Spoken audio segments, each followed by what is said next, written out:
Hello friends, welcome to Akulmach Live. My name is Chandrakant.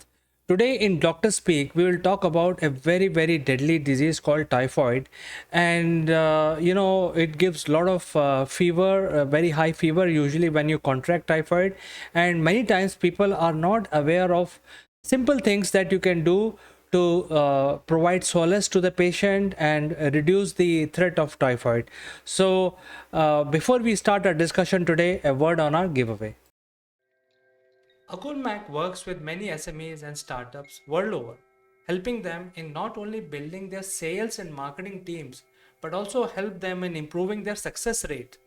As you can see, we have summarized our years of knowledge into these easy to follow steps, which can be used by any smart leader to promote their group or a company. In order to encourage people to take the right step at the right time, we have used this proprietary graph in our corporate memorabilia so that the knowledge can be accessed by whoever, whenever, wherever it is needed. You can become eligible to get one of these beautiful gifts delivered to your doorstep for free. All you need to do is to subscribe our channel and smash that like button. Also, please watch this entire video and provide your valuable comments, suggestions, or you could also share your experiences. Person with the best comment and interaction would be chosen to become a free recipient of one of these displayed items here. In addition, we would invite you to Akulmach Live to participate in our show as a distinguished panelist. What are you waiting for, friends? Go for it. Now, let's get back to our discussion. Friends, today we want to discuss about typhoid, and let me introduce our guest. She's joining from Shimla. Her name is Dr. Pooja Bedi. So, without further ado, let me introduce Dr. Pooja to you.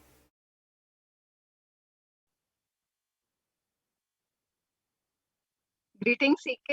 I hope you're doing all fine. Thank you so much for the generous introduction. Everything well, and I think our viewers and myself would like to know more about typhoid. And I think it's a very scary type of disease, and whenever there is a typhoid, people get scared. So I think you can clarify some of these doubts today. Yes, CK. Absolutely. It is a scary disease if it is not catered timely, for sure. But if it is catered timely with the right uh, kind of treatment, it is not that scary as well. But typhoid, as we all know, it normally comes whenever the weather changes there from the uh, winters to summer patch. But it is not because of the weather change, it's because of the unhygienic habits that we tend to follow, and it leads to the typhoid fever itself. So, typhoid is basically a bacterial disorder or a disease which is caused by Salmonella typhi, which is one of the serotype of the Salmonella enterica bacteria. So, it has got different serotypes and they tend to affect the liver very dramatically. So typhoid is one of the manifestation in which the Salmonella typhi, to be on a very understandable note, that it is a bacterial disease. It is called by the Salmonella typhi, and it usually comes or is caused only because of one reason, that is the unhygiene that we tend to follow. So the typhoid can actually spread by the oral fecal route, that we are pretty much aware of, that in case there are some kind of already pre-existing bacteria of the salmonella which are present in the food, and if the unhygienic habits are followed, like for example not washing the hands before preparing the meals or the food, you can say, so it tends to travel from one individual to the another. And it can happen, CK, the individual who is actually a carrier can be a chronic carrier. So he or she might not be having the clear cut indicators for the typhoid, but they become a good mode of transmission for the other humans. So it is very important to follow the very clear cut hygienic guidelines, especially considering the COVID pandemic that is going on right now. So it is the fecal oral route that is the main one of the main reasons why it spreads. Contaminated water that we tend to drink from any of the sources, specifically Golgappas. During this particular season, summer, it is relished a lot. But please consider the COVID pandemic and the typhoid also. It tends to affect the gut system of the human dramatically. So it can lead to, if we come to the sign and symptoms, it leads to very high fever, but it's not that it happens abruptly. There's a slight fever that comes, and gradually it increases to a very high temperature. So normally the fever that we speak about in typhoid is the step ladder fever. Now, if we look at a ladder, there is a slight rises there, then it tends to stay there for some time, and then again the slight rises there. Same is there with the typhoid. Unlike the other fever that comes during this particular season. So this is a very clear cut indicator that it can be because of the typhoid. So there's a step ladder, slight gradual rise of the fever is noticed in the individual, along with other symptoms like headache, profuse diarrheal disorders can also come up along with it. And in some cases, it has been seen that the constipation tends to happen. But since the diarrhea is more remarked in such cases, so we say that the fever, diarrhea, colic in the abdomen, headache, if somebody tends to feel the weakness, lethargy, there are dramatic changes in the diet also, in the appetite level. So these are the clear cut indicators that the individual is having the typhoid fever. But uh, there are some cases, as you correctly mentioned, it can actually become a very, very severe disease in itself. So we have to be very clear about whenever the fever starts, and just observe it for 2 to 3 days. If it is accompanied by all the signs and symptoms I just shared with you, then it is a time when you should ideally be seeing the doctor. It's very important to see the doctor on time, to get the treatment on time, and follow the protocols, especially hygiene factors for sure, and the diet also, because one tends to undergo tremendous weight loss in typhoid as well. So it's very important, crucial to focus on the diet. So these are some of the signs and symptoms which can lead to severe, uh, you can say later on, results if not catered properly, right on time with right kind of treatment. There's one more aspect, CK, I would like to add that we all are aware that antibiotics is usually given to treat the typhoid. But there is one more thing that we should, in fact, couple of things we should be very precise about. First is the kind of the diet we are taking if somebody is diagnosed with typhoid. So the first part is I basically divide the food into two different categories. First is to maintain the hygiene, the kind of hygiene we tend to maintain for the kind of the food we cook at home. So, considering the pandemic that is going on, I personally suggest to soak your vegetables and fruit for 30 odd minutes in, you can say, filtered or RO water. And after that, you can, wash it. So, pre soaking of vegetables and fruits is very much required to take out all the bacteria and you can say to extent of some other pathogens as well. And then you wash it and then you can just cook it nicely. So, avoid as much raw food as you can. It is very important. It's difficult for the body also to digest, and it can definitely contain any amount of pathogens. So, do not neglect the hygiene factors that are to be followed. So, this is the first thing about the food, and the second is the preparation part of the food and the kind of food we should be taking. So, I highly recommend to go for the moong dal. I am just considering the Indian population and the kind of food we usually take every day. So, moong dal is one of the best. Can say source of instant energy for people having the typhoid. They can have mild chicken soups, and they need to have a high calorie diet. With high calorie diet, I don't mean to take on, chocolates or on all this stuff. Better replace them with honey. Go on a high carb diet as well. There has to be a minimal intake of the fat. As such, the liver tends to suffer in typhoid, so we can't overexert it with add-on of food products like that are rich in fat. So try to avoid fat, try to avoid chili, and if somebody is a tea or coffee drinker, I recommend them to, if they can just lower their intake, since it's a habit, we can't avoid it. So if they can lower the intake. So more of moong dal soup, more of veggies, more of fruits that are rich in fluids. Why this is a big question, because in typhoid we tend to lose the uh, you can say fluid level of the body. It has to be replenished with the high and a good and a very smart way of fluid intake or the hydration we tend to take. So sipping water every time will not help to compensate for the fluid. that we tend to lose, or you can say a solution for the dehydration. The better thing is to take the lemonades, take the buttermilk or lassi that it's very apt for the season.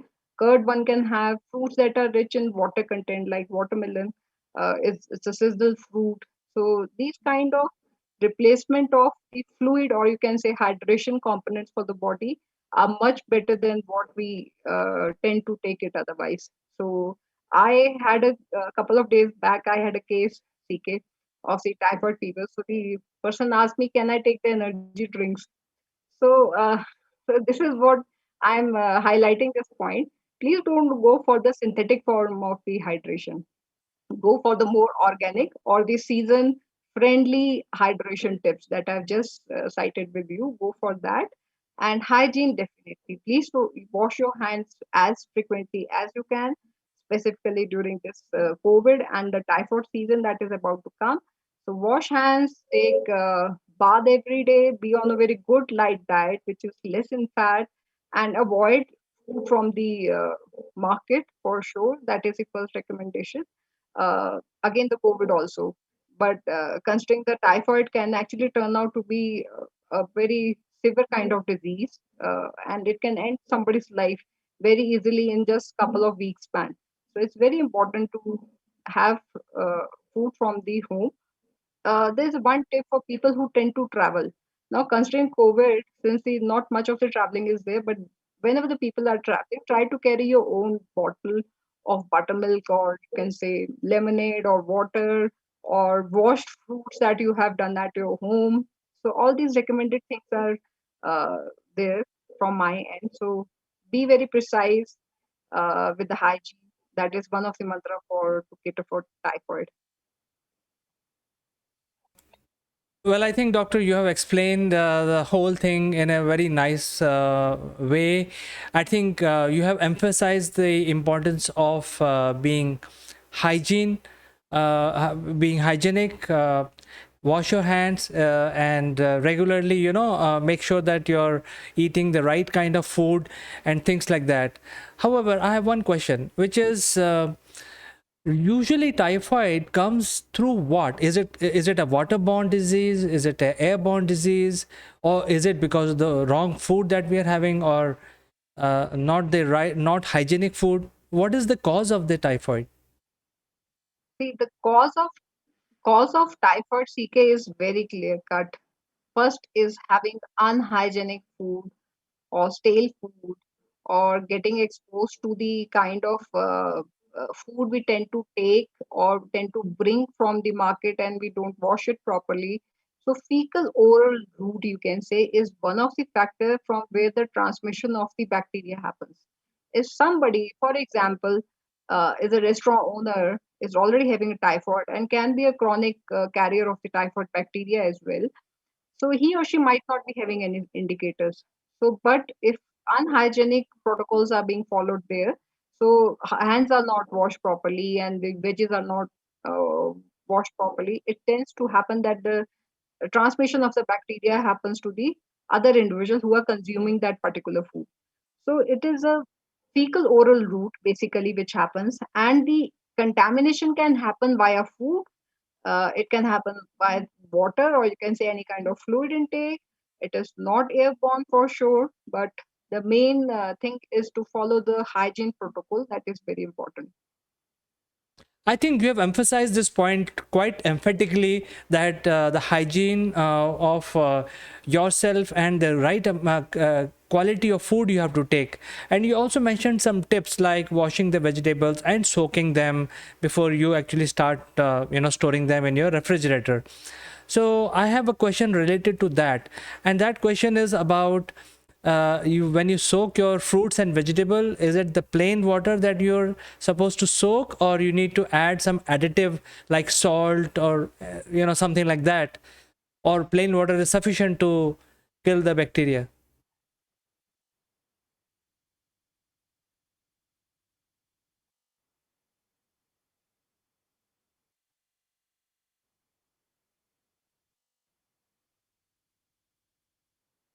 May I answer the question? Acha. Uh, yes. So, CK, first is to pre-soak your veggies and fruit for 30 odd minutes. It can happen in the normal water as well as in the RO water. But considering the kind of water pollution level is there in your own city, for like in Shimla, the water is of very good quality, to be very frank, and in fact, it is applicable in all the hills area.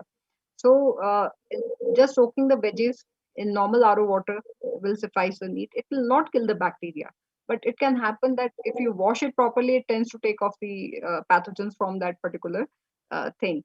But considering the metro where the water pollution and air pollution is on real high, so I'll not recommend, because that water source can be one of the reason for the transmission of the typhoid as well. So I'll recommend people have ROs at their home. If they don't have, just lukewarm the water a little bit. Soak your veggies and fruit for maybe 10 odd minutes if it is a lukewarm water, and then you can rinse it off nicely in the water and just store them.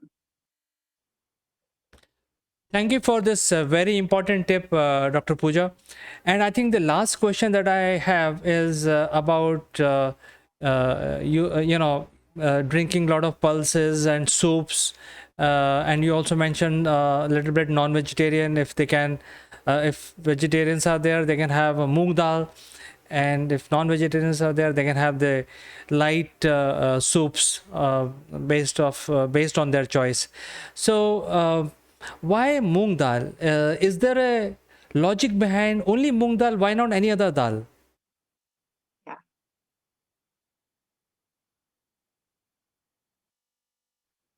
that's a very good question, CK. That's a very good question, CK. Why I normally insist a lot on moong dal is, first is that it is a very economically viable option for all these starters. Secondly, it takes hardly any time to cook. Very, very easy preparation is there of the same. It is very, very high in protein content also. It's easily digestible. You don't feel bloated after having, moong dal. If you compare it with the other dals in which the, content is little high of the amino acids as well. So the individual tends to feel the bloatedness. But with the moong dal, the digestion is very easy. I think it is very taste friendly for the Indian tongue as well, and it tends to provide the instant energy also. And the preparation time is hardly anything. So even if somebody is living alone in a metro, they can do it by themselves rather than going for the synthetic options of the soup. It is very easy to make, a very good source of, you can say, essential elements and protein levels that we require, and it is very light, very, very, it takes hardly any time to get digested in the body. I think, friends, we don't have to get scared if we are diagnosed with typhoid, because, as doctor said, we have to change our diet a little bit. We have to be very careful with our hygiene, and we have to shift to a diet which is easily digestible. So, Dr. Pooja, thank you so much for coming to our show and explaining this very beautifully, very nicely to people in very easy to understand steps about this deadly disease. So thank you so much. Thank you, CK. It's always a pleasure. Thank you so much. And we will catch up next time again with some other medical tips in the next show of Doctor Speak. Until then, I like to say goodbye.